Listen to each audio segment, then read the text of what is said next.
హైదరాబాద్ ను మరోసారి భారీ వర్షం వణికించింది. కుండపోత వానతో వర్ణుడు విరుచుకుపడ్డాడు. దీంతో గంట వ్యవధిలోనే నగరంలోని పలు ప్రాంతాలు అతలాకుతలమయ్యాయి. భారీ వర్షం తీవ్ర విషాదాన్ని నింపింది. వరద ఉధృతికి వేర్వేరు ఘటనల్లో 6 ప్రాణాలు కోల్పోయారు. నాలాల్లో 3 వ్యక్తులు గల్లంతయ్యారు. వారి ఆచూకీ కోసం గాలింపు చర్యలు చేపట్టారు హైడ్రా సిబ్బంది. నిన్న సాయంత్రం నుంచి ఏకదాటిగా కురిసిన వర్షానికి పలు ప్రాంతాలు నీటి మునిగాయి. రోడ్లపై వరద నీరు చేరుకోవడంతో వాహన రాకపోకలకు ఎప్పటిలాగే ఇబ్బందులు తప్పలేదు.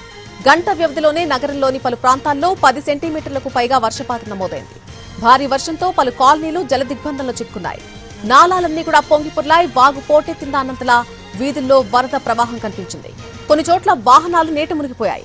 మల్లీపల్లిలో వాహనాలు కొట్టుకుపోయాయి. వెంటనే రంగంలోకి దిగిన హైడ్రా, జీహెచ్ఎంసీ సిబ్బంది నీటిని క్లియర్ చేశారు. బంజారాహిల్స్ లో జలమయమైపోయినటువంటి రహదారులను అధికారులతో కలిసి జీహెచ్ఎంసీ మేయర్ పరిశీలించారు. అత్యధికంగా ముషీరాబాద్, అబ్దుల్లాపూర్ మెట్లో 12 సెంటీమీటర్ల వర్షపాతం నమోదైంది. తార్నాకలో 10, కాప్రాలో 10 సెంటీమీటర్ల వర్షపాతం కురిసింది. ఇక మరొక వైపు హైదరాబాద్ లో భారీ వర్షం తీవ్ర విషాదాన్ని నింపింది. 2 వేర్వేరు ఘటనల్లో 3 గల్లంతయ్యారు. హబీబ్ నగర్ లోని అఫ్జల్ సాగర్ కాలువలో 2 గల్లంతయ్యారు. డ్రైనేజ్ లో ఒక మామ అల్లుడు కొట్టుకుపోయారు.